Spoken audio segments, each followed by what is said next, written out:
Welcome to this collection of 4 sci-fi short stories by Jack Sharkey. I'll be narrating The Flying Tuskers of Kneek Knack, Old Friends Are the Best, The Creature Inside, and The Awakening. If you didn't know already, I've moved the bulk of my content to Substack. YouTube is becoming less stable as a platform for me, and Substack allows me to create ad-free content without worries.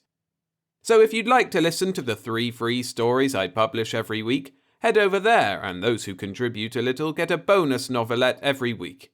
All ad-free, available on the Substack site and emailed to you every Saturday. Head to storiesfromthesky.sff.substack.com to sign up. That link is in the description. But for now, let's get to the Jack Sharkey stories. So sit back, relax, and enjoy. The Flying Tuskers of Kneek Knack by Jack Sharkey. Narrated by William Skye. Handsome, athletic, debonair, a man of powerful charm as well as solid worth, I'd give anything to conquer my one real fault, my darned modesty. I have trod many tangled jungles, explored the floors of innumerable oceans, and braved death in so many forms that a man less magnificent than myself would have died of fright. But if there is one event that stands out in my perfect memory, that can still raise a goosebump or two on my broad tanned shoulders, the event is when I went hunting for the Flying Tuskers of Kneek Knack. There we were, myself and my faithful old purple Andromedan guide Mimp, out in the vast blue-white desert of Polaris III, looking for the Flying Tuskers.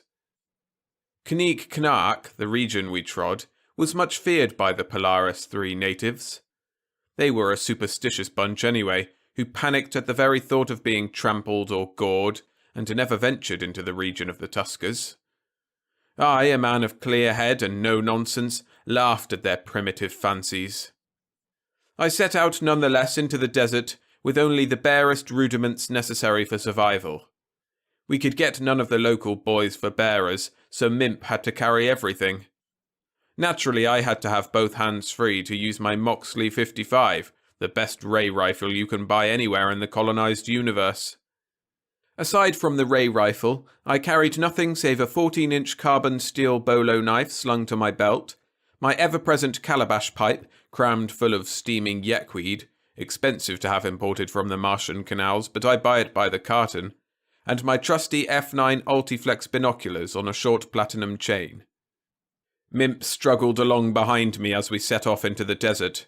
Even his mighty plum-hued muscles quivered under the load of our gear, which included an inflatable pseudo-log hut with fireplace, an optional extra, a double-oven radium-powered cookout stove, and a 7-pound crate of signal flares, just in case we got lost. 3 days we ranged the shifting blue-white sands of Kneek Knack, watching everywhere for signs of the herd we'd heard occurred in that region. Nothing. "Keep sharp lookout," I snapped at Mimp over my shoulder. Mimp was like a brother, but you have to keep these aliens in their place. "Yes, Bwana," said Mimp. He called me Bwana always. "Soon we come to Waterhole." I didn't ask him how he knew. Andromedans have a knack for geography. In many ways, they're almost as good as an Earthman. "Good," was all I answered. It was short, to the point, and showed who was boss.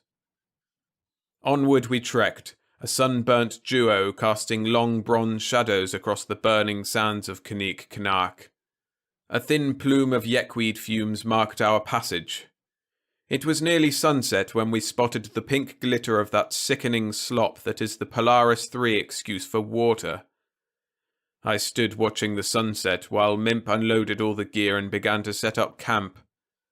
As the last rays faded in the sky, I turned and entered the pseudo-log hut Mimp had inflated. Hard on his lungs, of course, but I hadn't wanted to burden him with the extra weight of a hand pump. I'm a stern man, but I'm fair. He had my slippers laid out beside the armchair by the fire, and a cool mint julep awaiting me on the small teakwood taboret.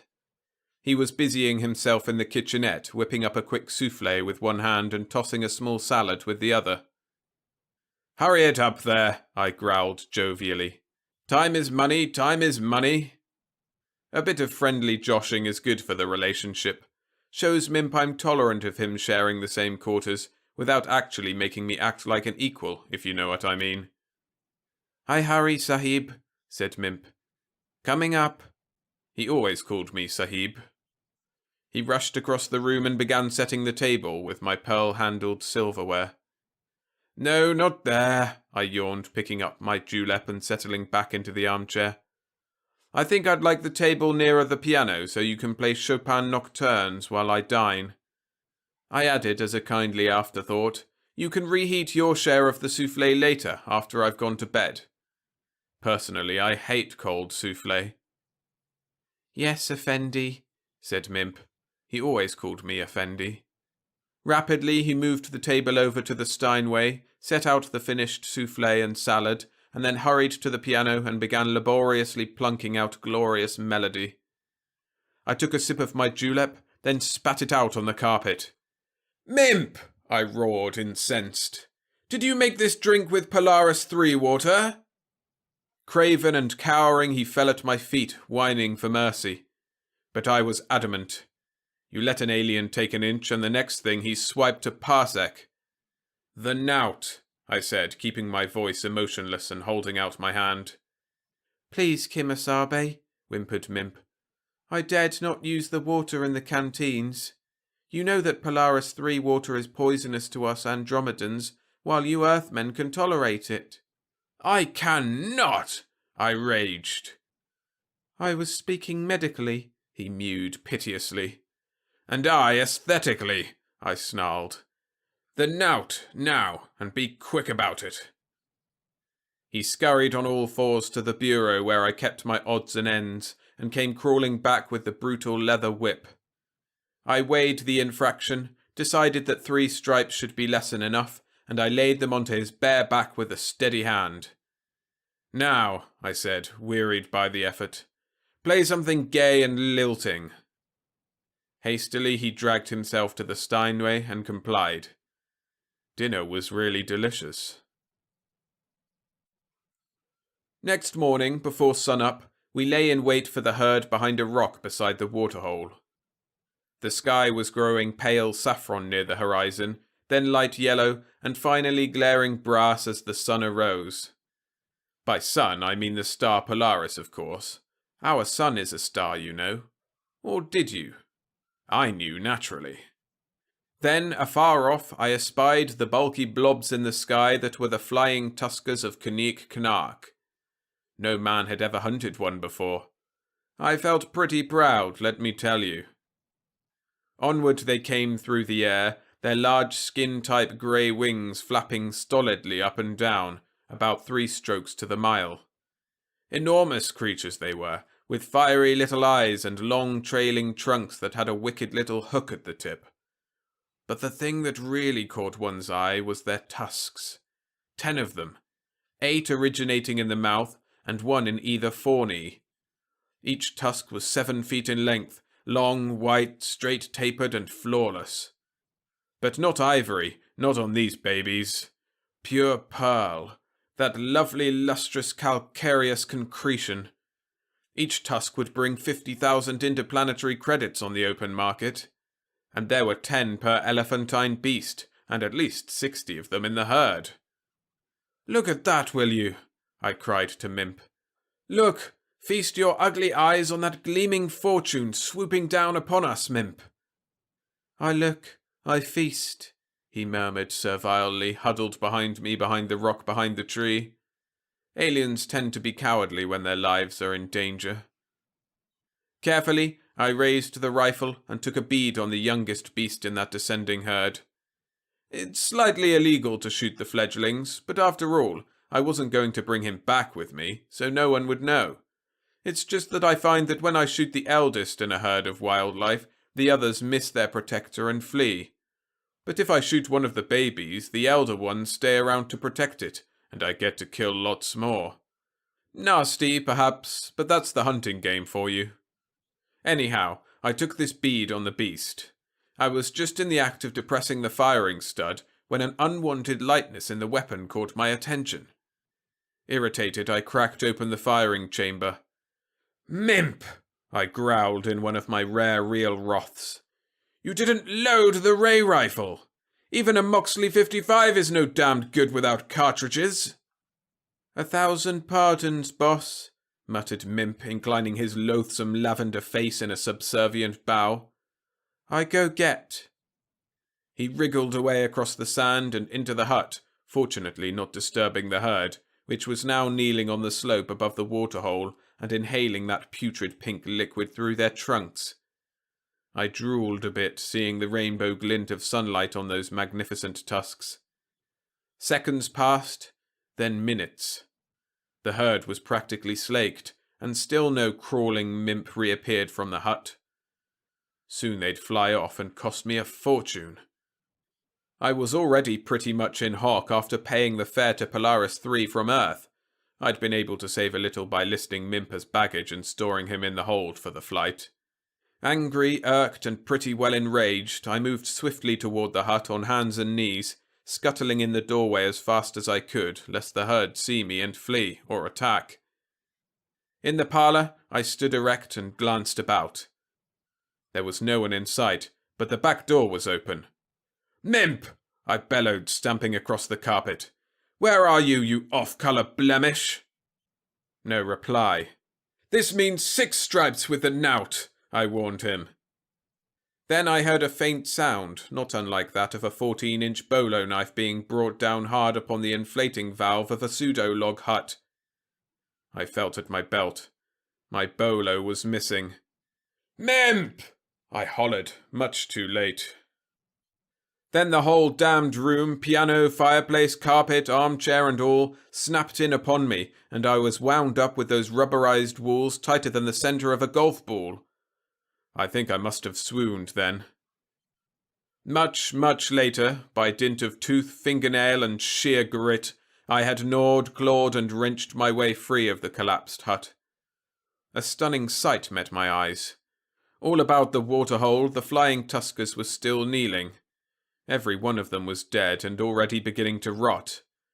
But the infuriating thing was that not one of them had so much as an inch of tusk anymore. Every beast had been detusked, the priceless pearl shafts lopped off flush with the thick grey hides. Mimp! And with my bolo knife already! At least he'd left me a canteen. I tasted it. Pwah! Pink Polaris 3 slop! The dirty little... But I saved it anyhow. I had a long, lonely walk back to town ahead of me. And there it was that I learned even worse news. Mimp had already sold the tusks and was on his way back to Andromeda with a fortune in his breech clout.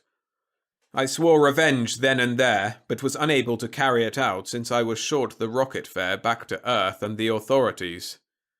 It seemed that Polaris 3 is a neutral planet. Even the mighty word Earthman carries no weight there. So I had to hock the piano, my precious Moxley 55, and what could be salvaged of the souffle, and even then I was only able to book passage as near Earth as Sirius 2. Luckily they had a consulate there. I was able to secure a ride home after some weeks' wait. By then, however, it was too late to avenge myself.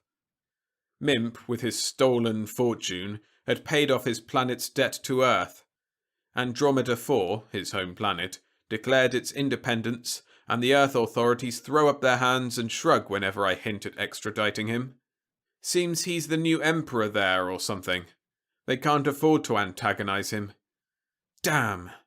However, I suppose you're wondering just why I get goosebumps when I recall the flying Tuskers of Knik. Well, it wasn't so much the danger from the beasts, nor the hideous heat of that desert, nor my long, painful sojourn beneath the Steinway and the shrunken hut that was so bad. It was those Tuskers. Know how they died? Mimp had poisoned the waterhole. Unsporting and all that, but the thing that nags my brain is, why didn't I think of that? Me, bested by a lousy purple alien. What's the universe coming to?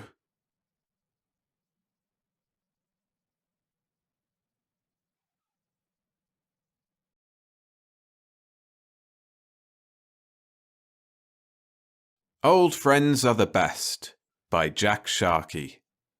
Narrated by William Skye. Are you one of those people who save the best things for the last? Who eat all the chocolate sundae away from under the maraschino cherry? If so, you are very like the Peter W. Merrill moon plant. It had no awareness of time, and so did not know nor concern itself with the millennia that passed since it first drew up the dissolved silicates from the shifting grey remnants of soil and arranged them inside the walls of the 1,000 green pods that were its body cells, and settled down to wait. Somewhere within its fragile cortex, a tiny pulse of life beat. It was a feeble pulse, to be sure, and one that a man, unless he could observe it for 1,000 years without blinking, would not be aware of.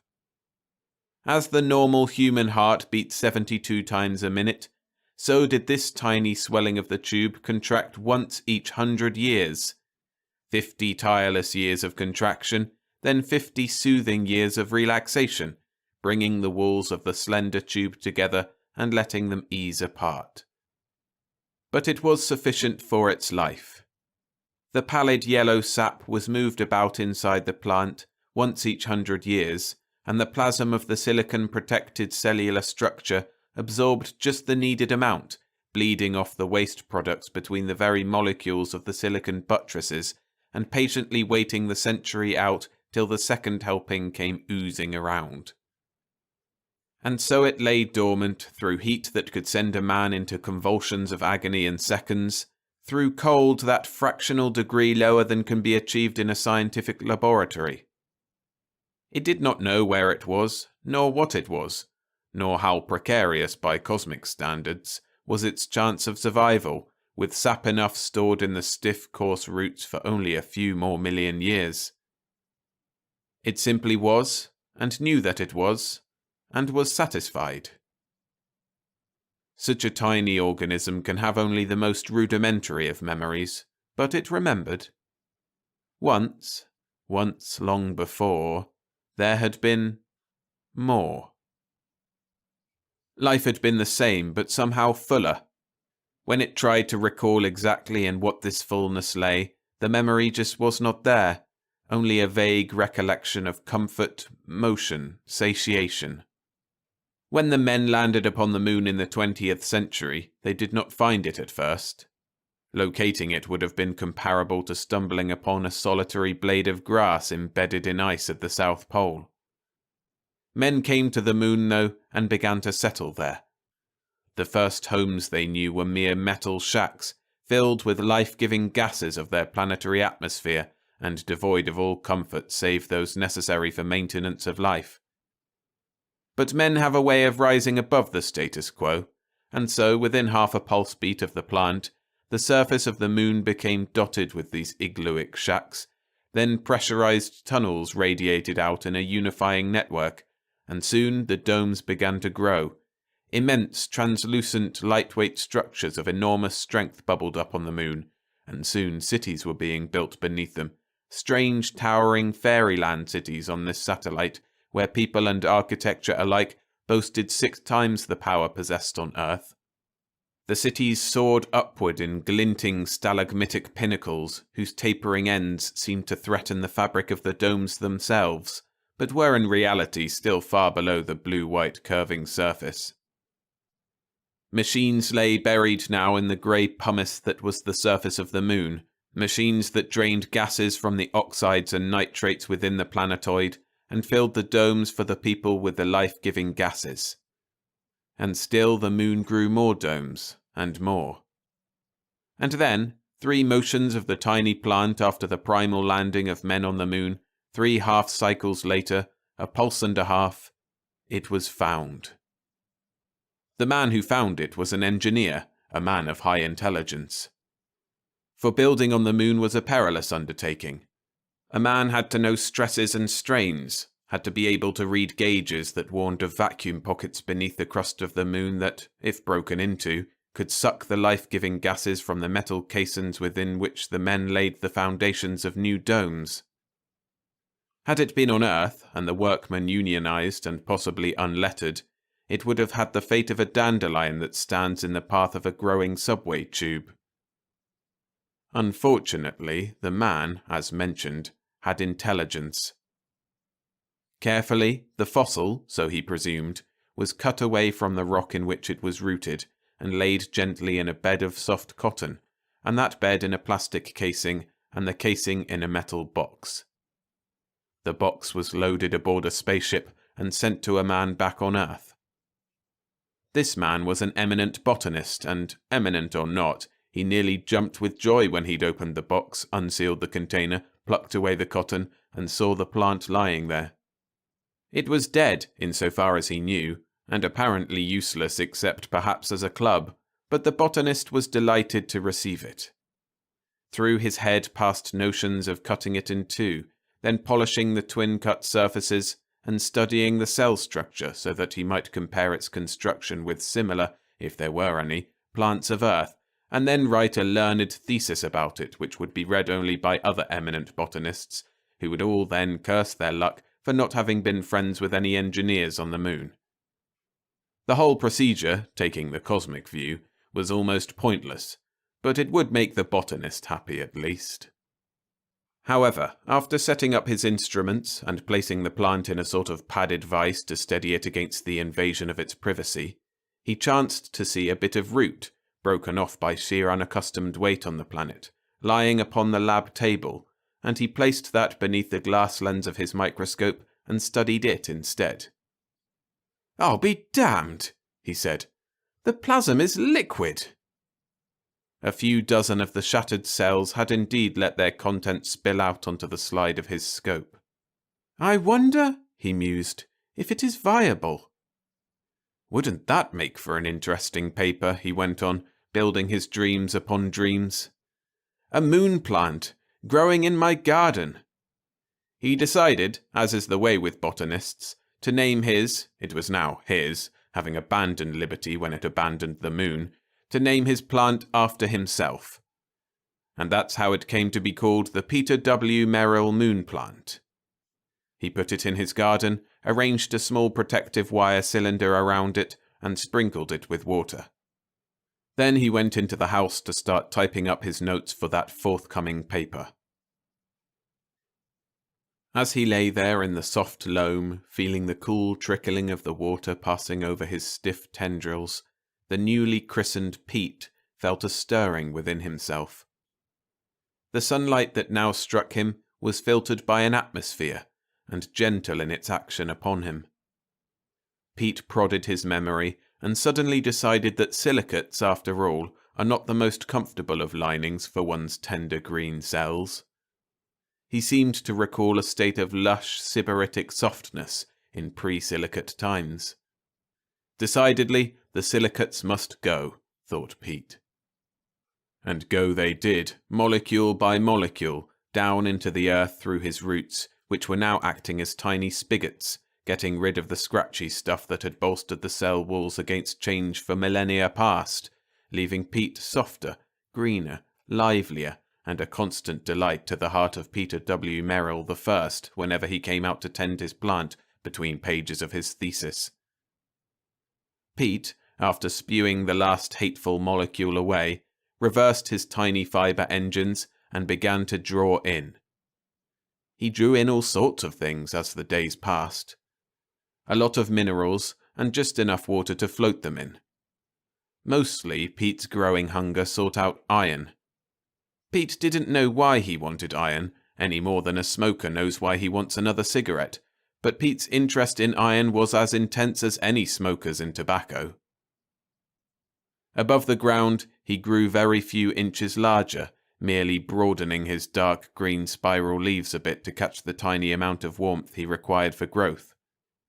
But beneath the soil, as with any tuberous plant, his roots were spread in a rough circular spoke-like pattern that reached about 10 miles in every direction.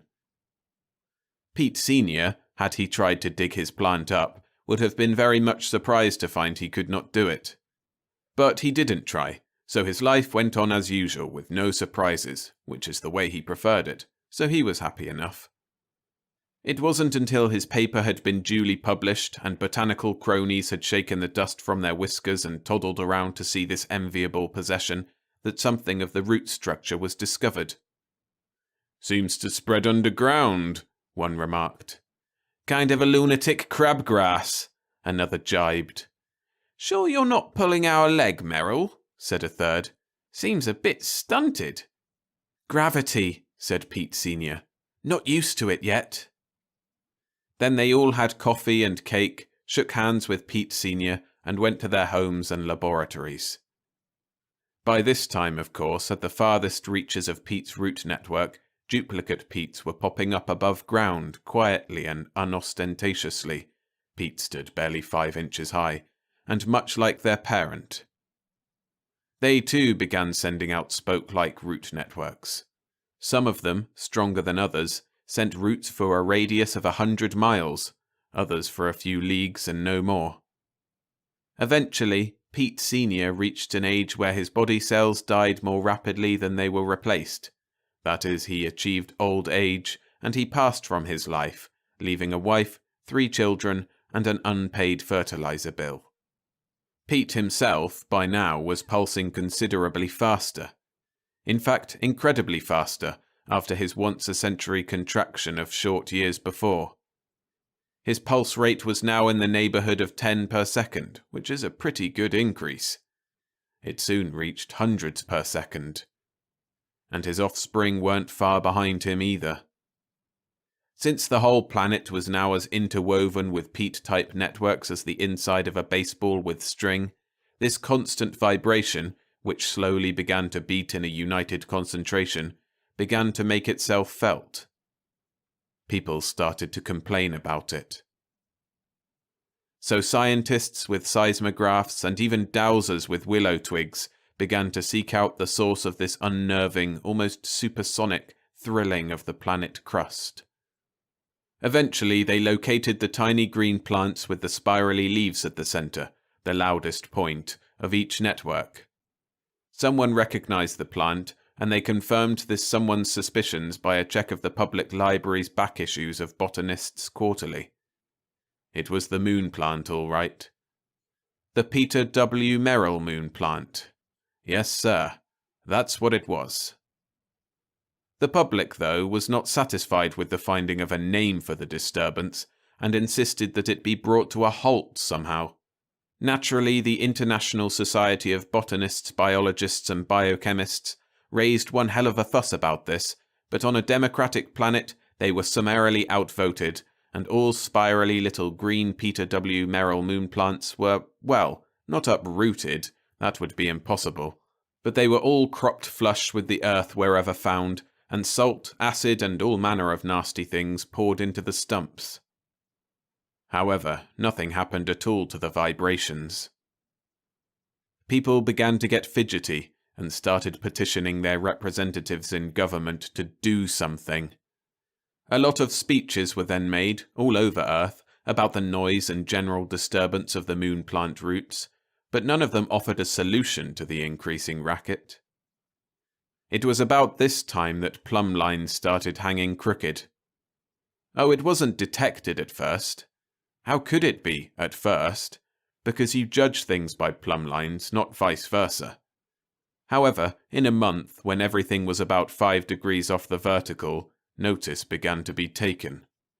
When oranges began rolling off the ground in the California and Florida groves, and huddling in a mound here and there upon the countryside, the spirit of worry injected itself into the public consciousness.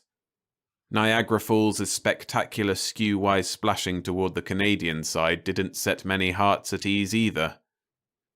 And then someone remembered the moon plants, and saw that each new apparent gravity tug was coming from the stump of one of the plants, and a leading scientist figured out the answer after getting a snipped-off segment of moonplant root and testing the hell out of it. "It seems," he announced to the world, or that portion of the world that was watching his appearance on TV, there being considerable competition with a new series of NBC specials on another channel, "it seems that this Peter W. Merrill moon plant is, magnetic to a certain degree. Though not magnetism as we know it. It's more as though each plant, through the positioning of its roots and the coiling of same, plus a heavy concentration of iron in its physical makeup, has managed to make itself, or rather the stump of itself, since all such plants were cut down a short while back, to make itself the centre of an artificial gravity field. This field seems to grow, rather these many fields seem to grow in strength by the hour, and they have a tendency to topple things, the gravitational tug being most disastrous near the centres of the fields. The rims, though the angle of gravity is sharper there, are safer for stability only because they are balanced by more tugs from adjoining fields. Well, he went on this way for an hour or so, and soon his listeners, those who stayed tuned in, knew what the problem was. Down wasn't going to be down much longer.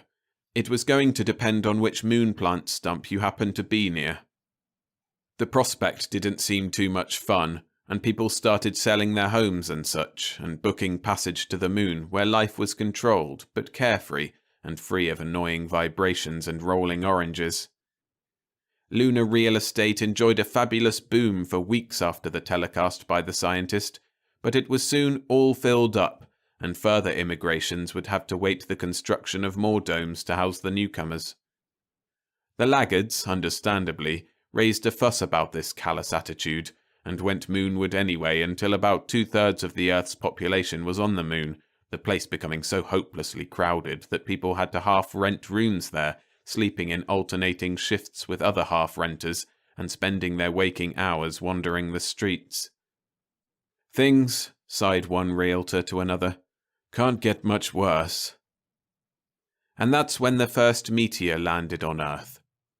In the general excitement, first about vibrations, then about gravitational fields, then about packing up and going to the moon, most newspapers had pushed to the want ad pages little articles by eminent astronomers, in which were noted the odd behaviours of certain large planetoids in the asteroid belt between Earth and Mars. These cosmic hunks of rock seemed to be peeling off the general formation of the ellipse followed by their fellows, and moving sunward, singly or in small homogeneous groupings.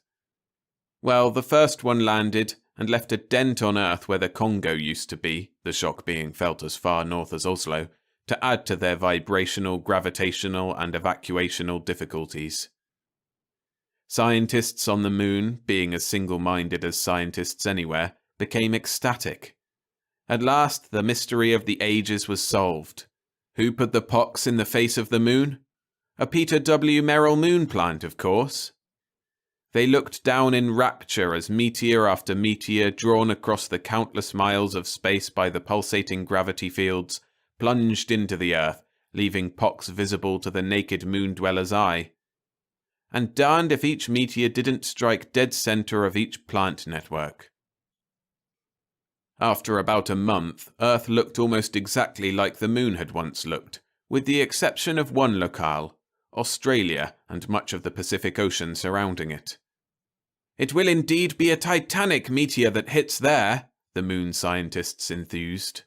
For their careful check of the records showed that only one plant had been found on the whole continent of Australia, toward the eastern coast, which meant that its network probably extended beneath the Pacific itself, with a gigantic field reaching its hungry magnetic fingers into space. And then someone noticed that no more asteroids had peeled from the formation. The void between the asteroid belt and Earth was barren of hurtling rock. "Wonderful," the scientists enthused. "It means that each field down there on Earth ceased its tug the moment its meteor struck it. That means that once the final meteor lands, the Peter W. Merrill moon plant will be dead, and we can get some of the crowd off this place. Earth's a bit ragged looking, but after all, it's home." "Funny," said one of the younger scientists, "that the moon plant went so far afield for meteors, and yet did not disturb the delicate gravitational balance between Earth and the moon, its own satellite." "Let us hope," said an older scientist, "that this enormous Australian network has not been saving itself for us." He laughed at this little pleasantry, but no one joined him because someone had just peered through a telescope and noticed that Australia seemed to be getting larger. "You know what?" said the young scientist finally. "We're falling to the Earth. to form the largest pockmark of all." "What a spectacle!" cried another scientist. "Pity we won't be alive to witness it. I wonder why the Peter W. Merrill moon plant saved us for last." "Possibly," said the young scientist, "because, as with a wedding, the groom asks all his relatives to come and see him married, and finally picks out the person who is to be the best man. The moon plant probably considers the moon an old buddy." The older scientists, however, gave this statement the stoniest of non-replies, and refused even to speak to the hapless young man for the duration of their journey downward to squashy death against the home planet. Romanticism and science just don't mix.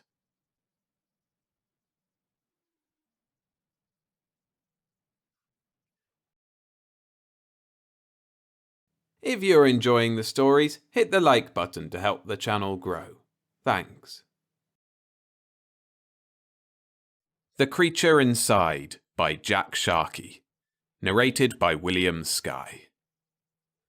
The room was small, but it held a whole universe, and Norcris had no place in it. Chapter 1. "How much did they tell you about the fix we're in?" said Dr. Alan Burgess to his visitor. Lieutenant Jerry Norcris shook his head. "They said you'd fill me in. They said it was urgent." Burgess paused, lighted a cigarette, then belatedly offered one to Jerry, who declined. "Well," he said, interspersing his words with short, nervous puffs of smoke, "about a year ago, I stumbled on a way to reverse the process of an electroencephalograph to play pre-recorded thoughts and experiences to a man's mind.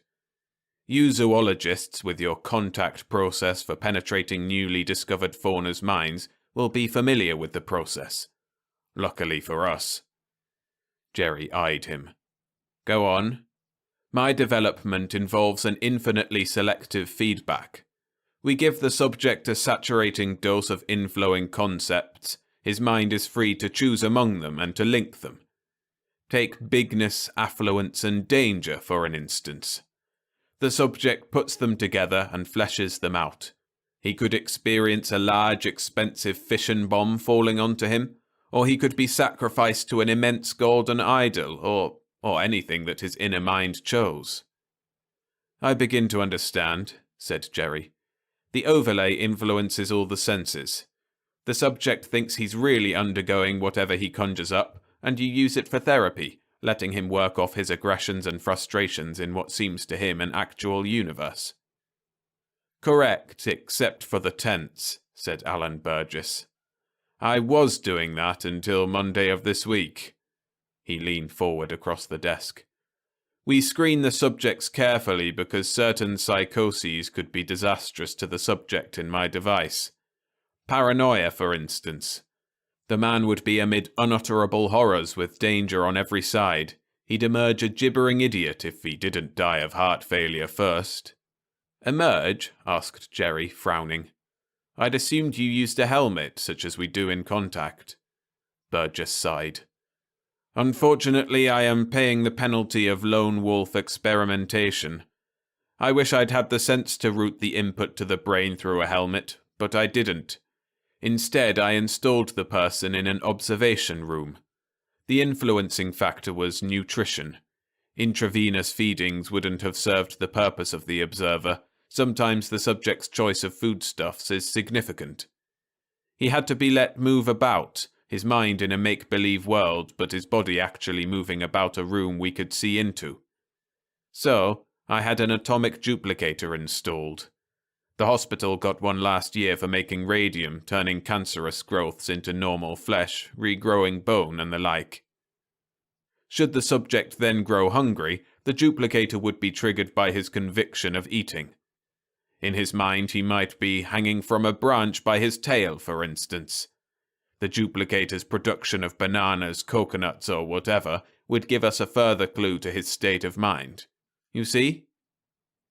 "So far sound enough, Dr. Burgess," said Jerry. "So what went wrong? I assume something did, or I wouldn't be here." "We made a terrible error. We tried observing a man named Anthony Mawson in our gadget. I'd diagnosed his case as simple inferiority complex. My fault. Wrong diagnosis. Mawson has megalomania, a gorgeous case of it. Of course, he's not the first such case to fool psychiatrists. You see, his outward shyness, soft-spoken voice, and general gawkishness is due to feeling superior to others, not the reverse. He feels smarter, stronger, braver, etc. than everybody else in creation, but he also feels that nobody knows it but himself. Hence his indrawing, his brooding, taciturn gentility. Jerry Norcris prodded. What happened with Mawson when you put him in your machine? I don't know, said Burgess. No one's been able to see into the machine since he entered it on Monday. He couldn't have escaped? No, I wish he had. Anthony Mawson is still in that room in his own private universe, and we can't get him out of it. We've tried cutting power to the machine. The opacity inside the room remains. We sent 2 men in after him. They never came out. How could he possibly? Asked Jerry. Burgess shook his head. We can only guess. Our theory is that he's used the duplicator to make the entire room self-sustaining. Normally we could wait till he runs out of material to feed the duplicator, but we can't wait on the lives of those 2 men, nor can we chance his expanding his universe. Norcris frowned. Expanding it? Burgess nodded. By perhaps feeding the duplicator with the room itself. With a pickaxe he can start hewing down the very walls, or even have the duplicator build a robot that will take care of its need for material to build with. Against this development we have surrounded the room completely with a force shield, limiting his outward progress to 2 feet of concrete in any direction. But the room is approximately 30 feet square and 20 feet high. With all that mass, he could exist in there for years. And my job is to get him out, said Jerry.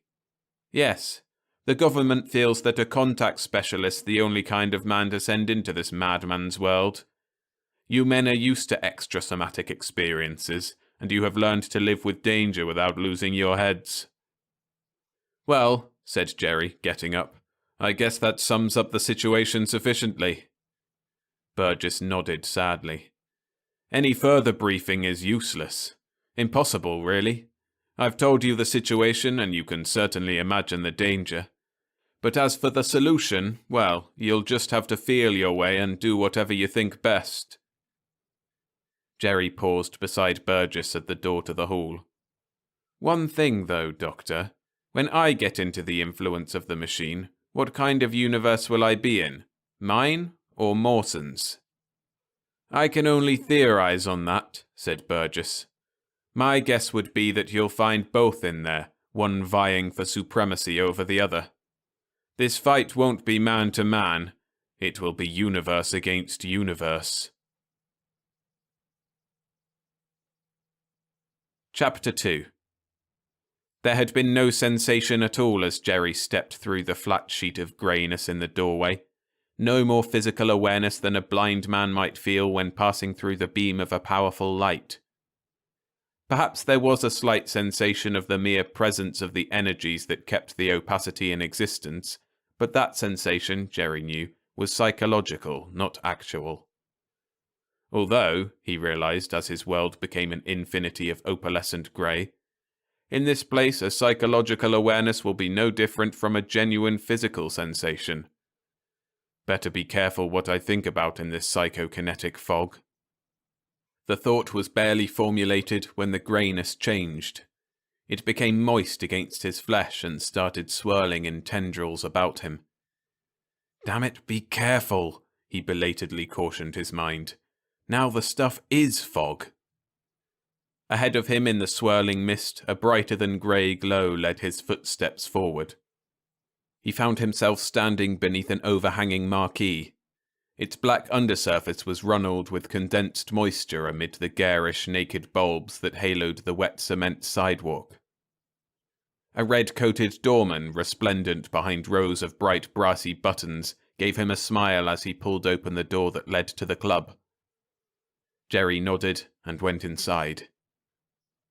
Thick crimson carpet cushioned his footfalls as he moved cautiously through an empty lobby, then down a white marble staircase toward the ballroom. Dimly he was aware that the band at the far end of the mammoth room was playing music. What song he didn't know until a chance chording reminded him of a popular song of the day, at which point that suddenly was the tune. The tables ringing the dance floor were covered with bright linen and shining silver. The tables were empty of patrons, however, until Jerry casually thought, "I should think business would be better." Suddenly a horde of laughing couples appeared in the chairs, with hurrying waiters bringing champagne, trays, and menus to their guests. The men wore tuxedos, the women were in evening dress. He looked suddenly at himself and saw that his uniform was now the official dress uniform of the Space Corps. Before he could conquer it, his mind voiced a quick wish that he shouldn't be dining alone, and then a girl was rising from her place at a table beside the dance floor, hurrying to greet him, hands outstretched. Her fingers were small and strong and warm. She smiled up at him. "Jerry, darling." Despite her being only arm's length from him, he could not see her well at all. His impression was merely one of youth, loveliness, and girlness. But then, as he tried to ascertain precisely what she looked like, hidden corners of his mind began to supply each detail an instant before his conscious quest for it, and Jerry, in a few moments, was suddenly staggered with delighted shock. Very few men are privileged to find a girl who lives up to all their dreams of perfection in a woman. Hair as soft as cobweb, as fluffy as dancing clouds, as golden as flowing honey, cascaded down about a slender alabaster throat, and dyed in golden ripples on smooth white shoulders. Eyes the rich brown of raw chocolate gazed serenely at him from under red gold brows and jet lashes, their patrician serenity permeated with a touch of twinkling impishness.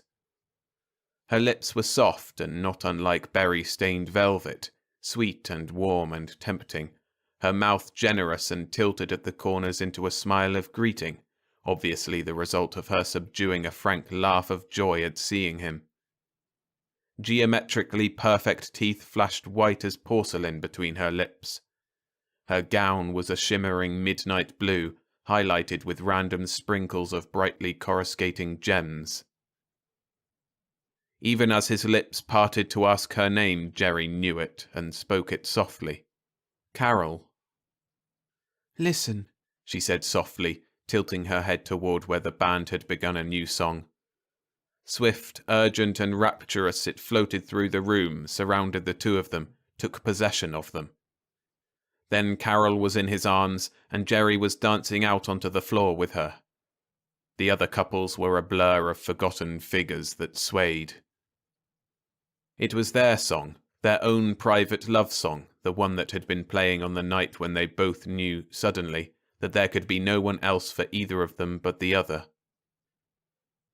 As they returned to their table, Jerry realized that Carol was now garbed in a white peasant blouse and bright flowered flaring skirt, and that her hair was drawn back at the temples to expose her ears, now adorned with golden hoops. The table was in a lattice-backed booth covered with a red and white checkered cloth. The inner surface of the table held salt, pepper, grated cheese, and breadsticks, matching cruets of pale olive oil and dark vinegar. The band was now a 5-man gypsy ensemble. "Remember the first time we came here, Jerry?" asked Carol, her eyes at once upon his face and distant, dreamy.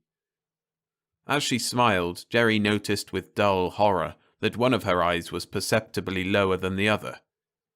The teeth she flashed his way were mottled with brown stains. She took hold of his fingers with her own. "Carol," he said shakily, staring at the knuckly red raw hands that clutched at his. "What's happening?"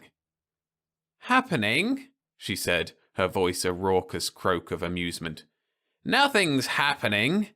In fact, you're probably one of the dullest guys I ever got stuck with." She tossed her head petulantly. Coarse, straw-coloured hair flipped away from her thick neck. Her breath was sour with wine and miasmic with garlic. "Carol," he cried. "Don't whine," she snapped viciously. "I hate a guy who whines." With that, she shoved out of the booth and waddled toward the rear of the coffee house, one hand scratching at a bulge of flesh that overhung the too-tight girdle. Her black leotards were twisted and dull as she passed the flashing rainbow lights of the brassy jukebox.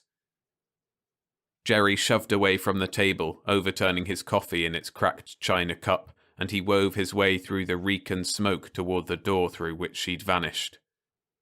When he got there, the door was a peeling poster on a bare brick wall, advertising some long-forgotten show. His fingers scrabbled on rough mortar for a moment. Then he turned and paced back to his cot, where he flopped on his back in the long shadows of the bars. "No, Chris," said the guard coming into the cell. "This is it." The brass uniform buttons flashed brightly. Strong hands were lifting him from the cot, dragging him down a long corridor toward a steel door.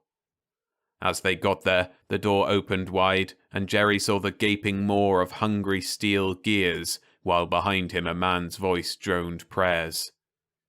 Then, before the guard could shove Jerry forward into that waiting mechanical mouth, Jerry noticed the odd shimmer of greyness that lay between himself and the waiting teeth, and he remembered that he was in a world of illusion. At precisely that moment, he knew beyond a doubt that those waiting jaws were illusion in form only. An atomic duplicator does not have to chew its intake. It merely dissolves the atomic bonds with the rays that flash between its power plates on either side of the disruption platform. The waiting mouth and teeth were mere symbols in Jerry's mind of what was about to occur. They were unreal, but they could be fatal. He shut his eyes, shoved backward with his feet, and thought of Carol as he'd first glimpsed her. When he opened his eyes once more, she was standing before him in her ballroom gown again, and the band was just beginning to play their song once more. "Jerry," she said, taking his arm, "dance with me." "No, we're in danger here. Come on, I'll get your coat. We've got to go away quickly." A spark of alarm showed briefly in her eyes. Then she nodded wordlessly and hurried up the marble staircase with him to the lobby. Jerry got her coat from the check room, a marvellous silvery fur that covered her from neck to waist, and then they were heading out into the fog together. "Good evening to you, sir," said the doorman, eyes and buttons bright. Jerry grunted and led Carol off down the street into the fog. "Where are we going?" she asked, breathlessly trying to keep pace. "Away, I hope," he said. Even their movement from the ballroom could be sheer illusion. Jerry tried moving from the club entrance in the exact reverse of the motion in which he'd first approached it, trying to achieve the real doorway that led from the experimental room into the antiseptic hospital corridor where Burgess waited. But the fog continued to be fog. It would not take on the form of that intangible grey shimmering that guarded the entrance to Anthony Mawson's megalomaniac universe. "If only I could see where—" he began. Then every tendril of fog was gone. Before him lay the cold blackness of outer space, pinpointed with hard, unwinking stars. Jerry recoiled from the viewplate, shaken, and turned around to see Carol. Her eyes were wide and startled as she glanced about at the metal confines of the control cabin. Jerry had just time enough to think how incongruous she looked in her fur jacket and long blue back gown, and then she was clothed in the neat grey uniform of the Wasp, trim short-sleeved shirt and sharply creased shorts. "Jerry," said Carol. She slipped her arm through his, staring at the infinite stars in the viewplate.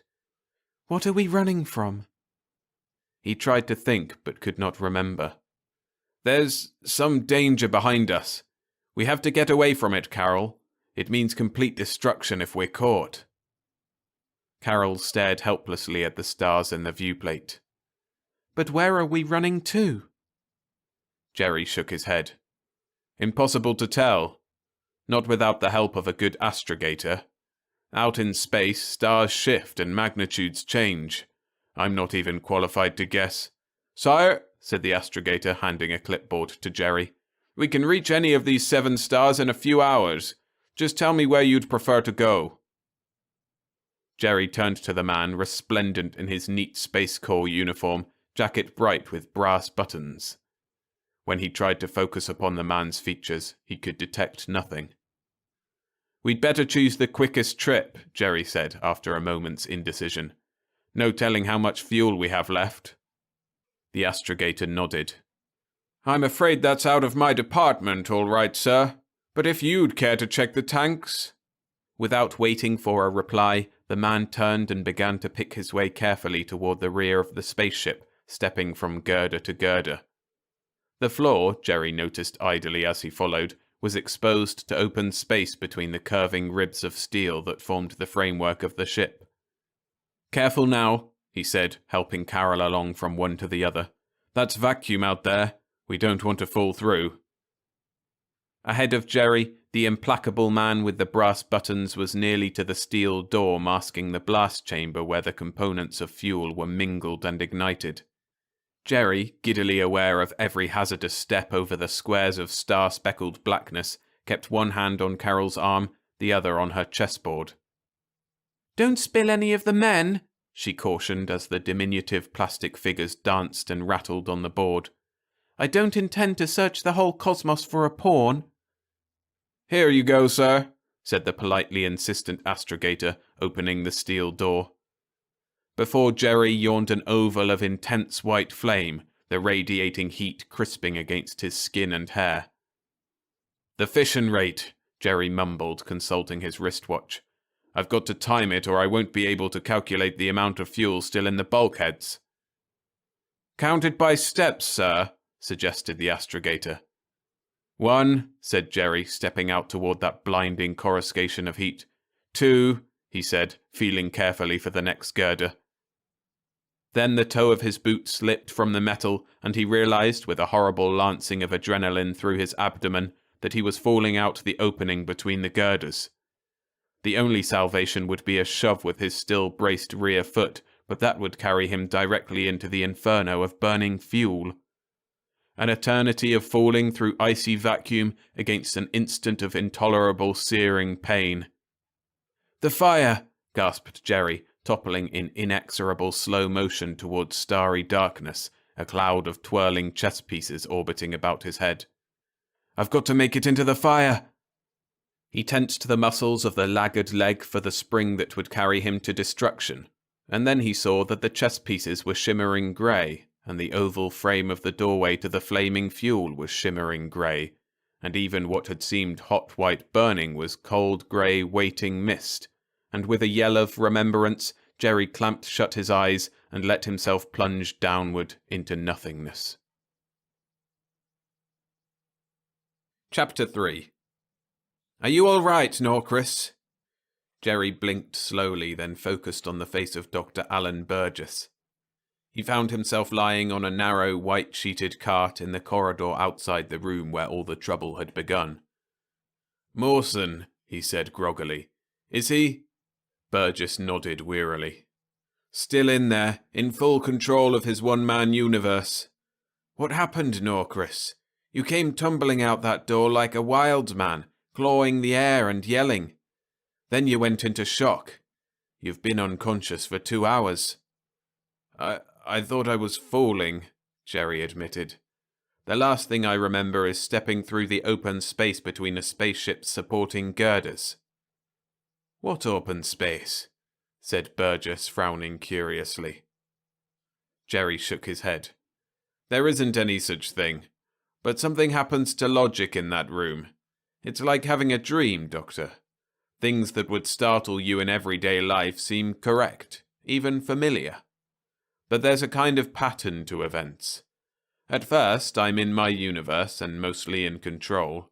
Then little fragments of my pseudo-reality start slipping, changing into other things. The changes seem perfectly normal to me. Then, all at once, the guy with the brass buttons turns up, and I've managed in the nick of time twice to realize that I was about to be sent or led between the disrupting plates of your atomic duplicator." "The man with the brass buttons," Burgess said slowly. "Do you think it's Mawson?" "Either him or a robot he's made to keep his machine fed." When Burgess scowled, Jerry shrugged and appended, "It is his machine for all practical purposes. He's the boss of that hungry electronic monster, Doctor, however the hospital feels about it." "This Carol, is she a real woman or a figment of your imagination, wishful thinking?" "She's real enough," Jerry sighed. "She's the personal secretary of the entire space zoology program. I take her out sometimes. There's nothing special between us." "But you wish there were," said Burgess. Jerry stared at him. "What makes you think that?"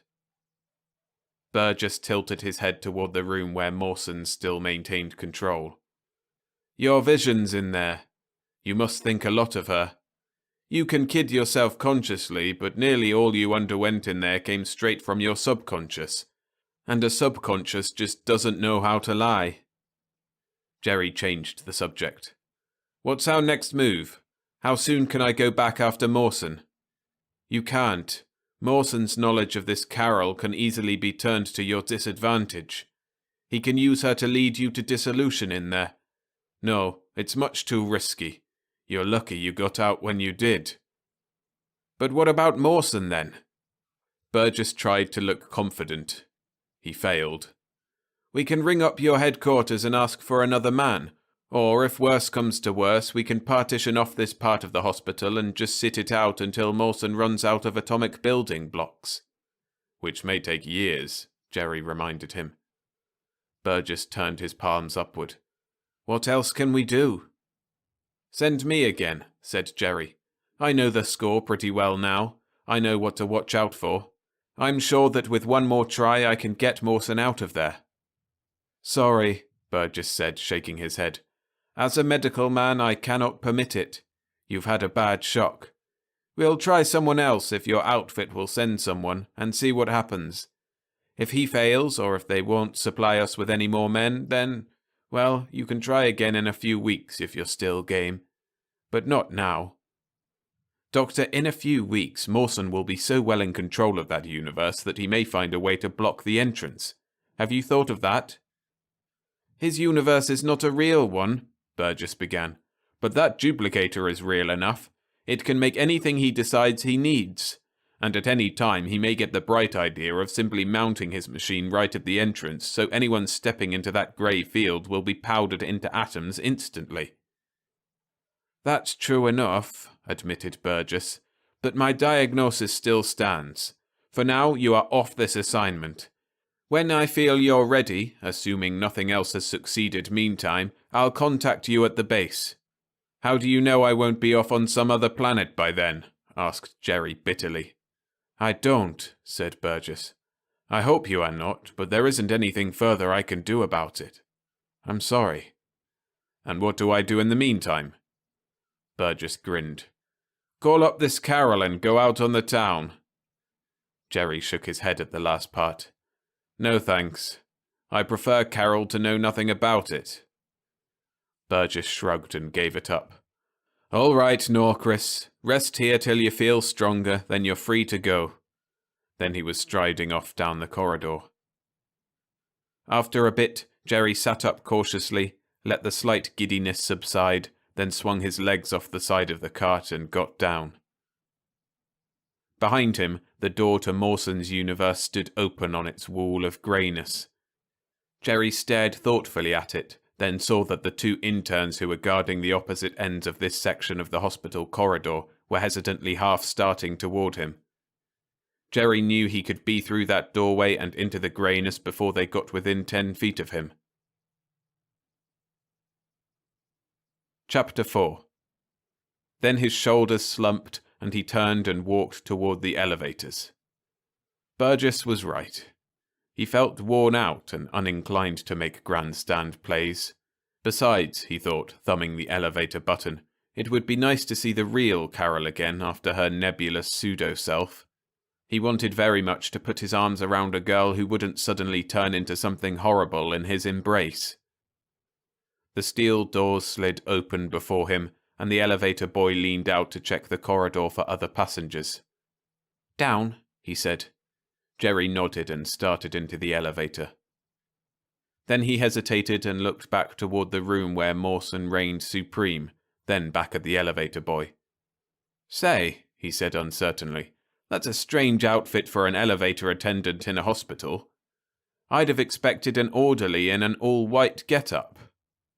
The boy glanced down at his uniform, the bright blue pants, shined black shoes, and scarlet jacket bright with twin rows of brass buttons. "I suppose it is," he said, "but I don't usually run this elevator. I'm from the hotel next door. I'm just doing this while the regular guy takes his coffee break." Jerry hesitated, then stepped toward the waiting elevator with its pale grey walls, and stopped again. His hand went to his forehead bewilderedly. "There's something," he said. Then Carol was beside him, slipping her arm through his. "Come on, Jerry," she said urgently. "We'll be late for our date." Jerry looked at her, then at the hotel corridor behind her, then again at the waiting elevator. "I have the oddest feeling something's wrong," he said. I don't remember coming over here for you." "You didn't," she said promptly. "I came for you, Jerry. This is your hotel, remember?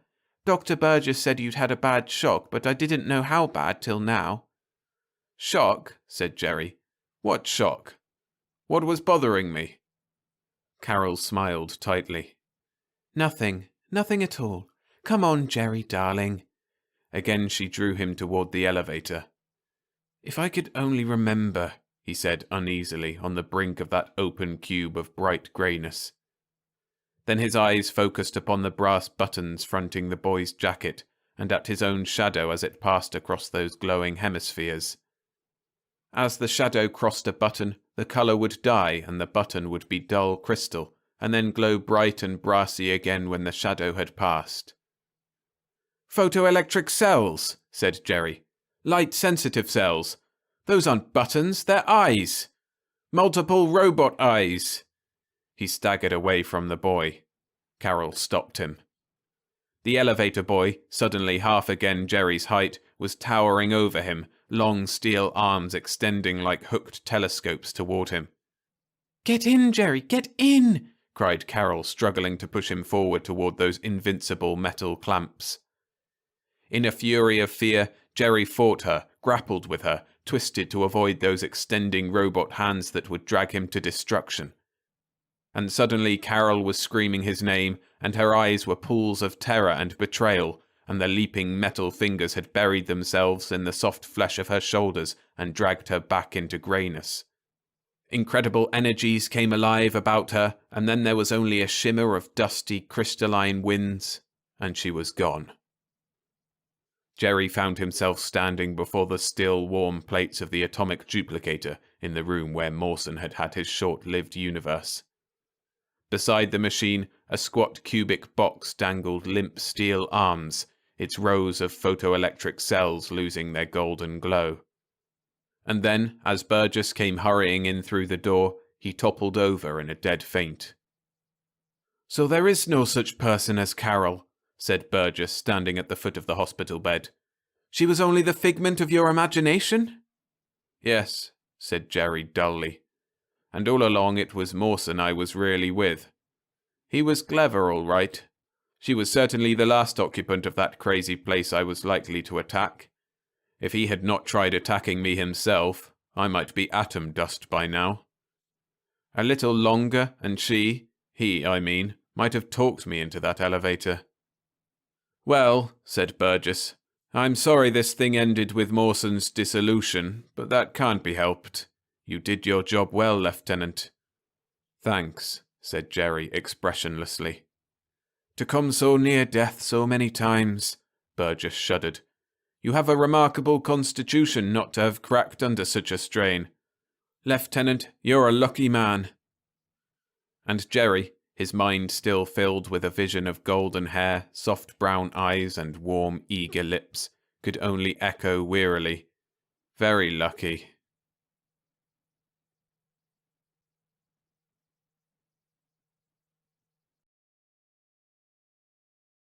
Remember to hit the like button to support the channel. Thanks. The Awakening by Jack Sharkey. Narrated by William Skye. They awoke after ages of hiding, to emerge into a world richer than they had dared to dream of. Rick's first impressions were an uncomfortable chill creeping along his bare flesh, and a bright milky swirling of light that encompassed his entire vision. He shivered and blinked his eyes a few times, and then the swirling settled down and became the vault. The chill, he realized, was due to the body warmth being methodically sucked away by the cold slab on which he lay. Another shiver brought a gasp of breath into his lungs, and then he was wide awake. When he sat up and swung his legs over the side, the interior of the vault began swirling again. He had to grip the edge of the slab to keep from falling. The air was humid, much too humid, and he could taste the prickly presence of carbon dioxide when he breathed. "The pump," he mumbled, dropping to the floor on feet that he could barely control. "Something's happened to the pump." He pushed himself determinedly erect, then stumbled down the long corridor between the other slabs, hardly glancing at their silent tenants, until he got to Xena's. She lay still as death, not flicking so much as an eyelid, and her flesh was like frozen wax beneath his exploring fingers. There was nothing he could do for her until he got the pump working again. Rick pushed away from the slab on which Xena lay and went through the archway into the next chamber. Here another 50 of the group lay on their slabs, not so much as a muscle twitch betraying the fact that they were all quite alive. It seemed only a few hours since he had lain down on his slab in the other room and gotten his injection, but he could not, for a dizzy moment, recall in which direction the pump lay. His mind seemed to be plumbing dust-covered depths to dredge out his memories, one by one. He suddenly remembered the war that had driven the group to build this place, to try and safeguard a handful from the Holocaust that would set fire to the surface of the world and turn the seas to steam. Was it possible the war had passed? Or had it ever come? There was no way to know without going outside. Wait, there was. Rick thought hard, trying to get his sense of direction back. The atom-powered clock that marked off months instead of minutes was in the central vault where the elders slept. The other 9 vaults ringed that one, he recalled, veering at right angles to his first direction, which would have taken him on a circular tour of the 9 vaults and back to his starting place again. The archway to the vault of the elders was unaccountably blocked, and Rick realized suddenly that part of the ceiling there had fallen, carried by some fault in the granite of the mountain itself. But that was impossible. The elders had selected this site on the basis of the rigidity of the rocky strata that made it up. A fault could not have occurred for more years than Rick's own lifetime. Or had that many years passed already? There was no way of knowing, not until he had examined the clock. Rick moved away from the blockade and made his way into the next vault, and the next, finally finding an archway in the 6th vault from his own, where the rock had not completely sealed the way into the Elder's vault. Here he had expected to find the air fresher, already having theorized that the staleness elsewhere was due to the poor circulation occasioned by the blockaded central vault. But in fact the air there was even worse, and laden with an odour that made Rick suddenly afraid to see its source. Still, he was the first to awake. It was up to him to try and save himself and the others. Rick made an effort of will and then squeezed through the narrow orifice into the main chamber. He looked once toward the slabs holding the bodies of the elders, then quickly away. It was true. All were in advanced stages of corruption already. Choking, Rick went to the center of the high room and looked into the horizontal face of the clock. The broad indicator arm was at its utmost numeral and was pocked with rust. They'd lain here beyond the time of awakening by at least 4 times the years they'd planned. "It can't be right," Rick gasped, his brain reeling for want of clean, cool air. "The mechanism has failed somehow."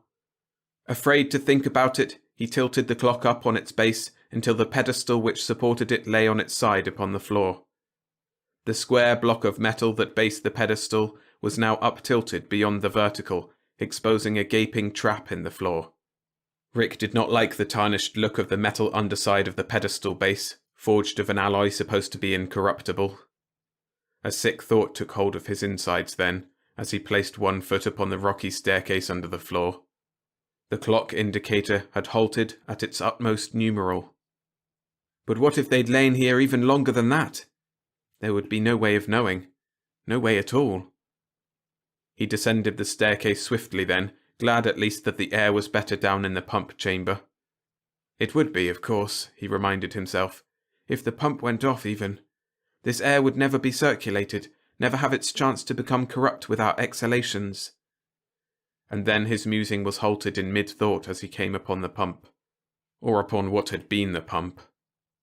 Where rigid cylinders of gleaming metal had been, a few jagged teeth of brown corruption lay in a circle. The pistons were no better, though their thickness had preserved more of their original shape despite the inroads of age, so they could be recognized for what they had been. The central shaft was a long mound of flaking dust on the floor between the path of the pistons and the wool-sized mass of the filters, woven of metal and powerful synthetic fibres, crumbled beneath the pressure of his finger.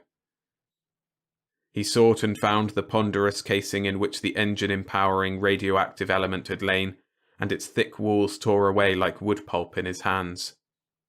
The element, when he found it, had already become cold grey lead, and it had had a half-life of centuries.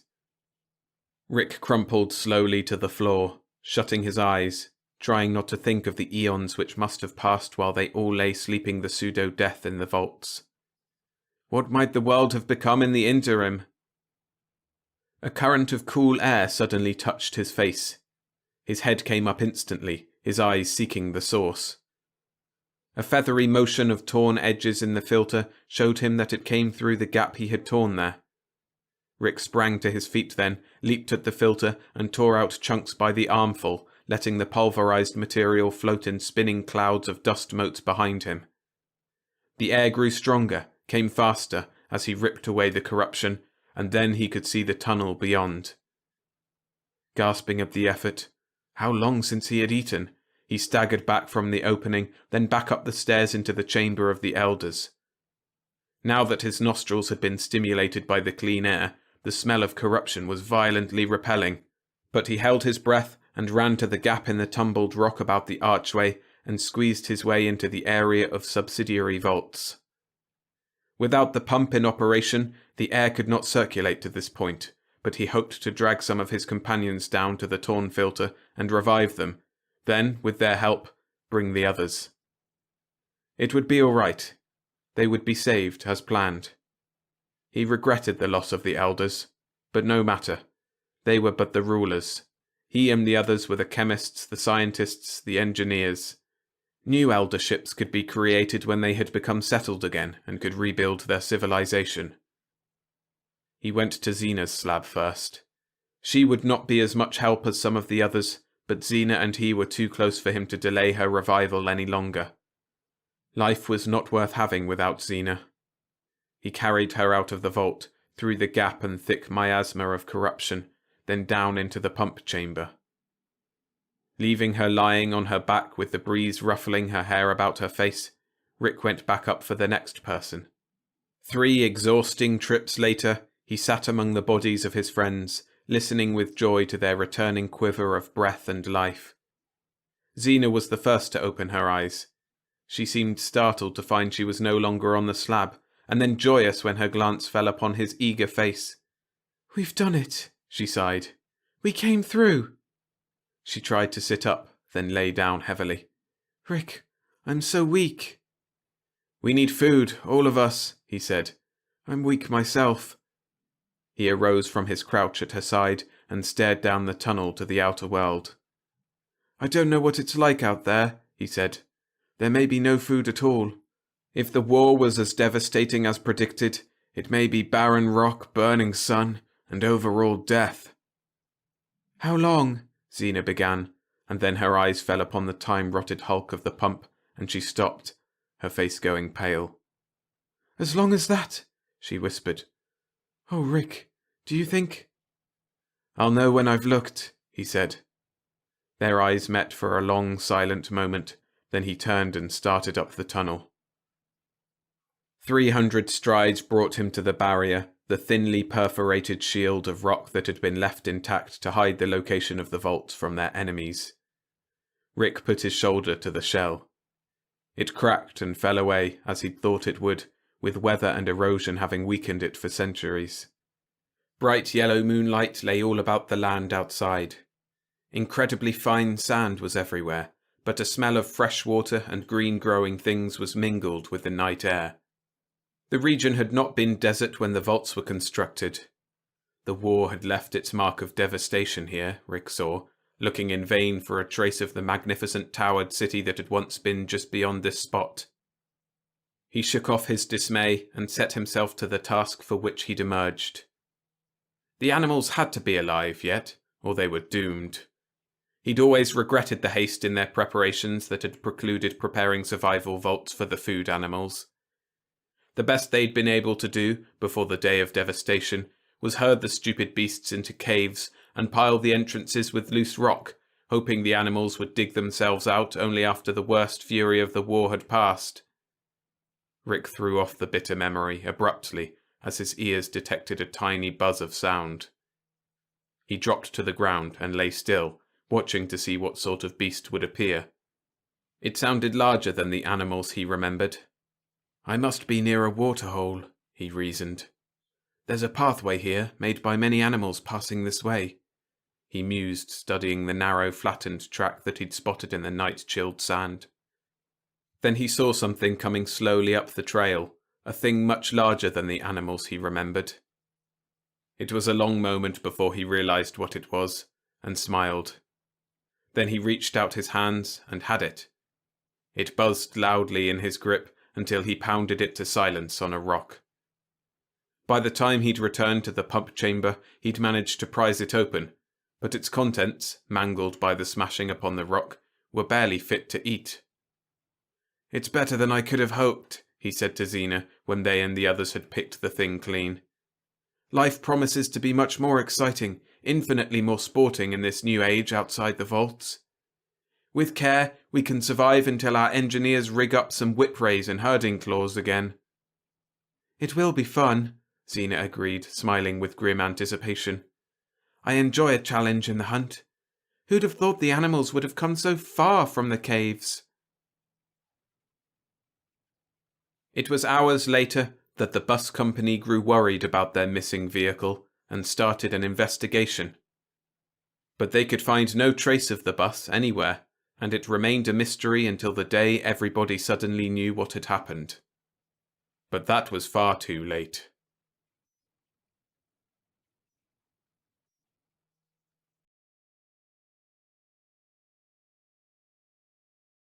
Thanks for listening. Remember, you can get many more of my narrations on Substack, 3 per week for free subscribers and a bonus novelette for the wonderful paid subscribers whose support is very much appreciated. All that ad-free sci-fi goodness is at storiesfromtheskysff.substack.com, link in the description. See you there.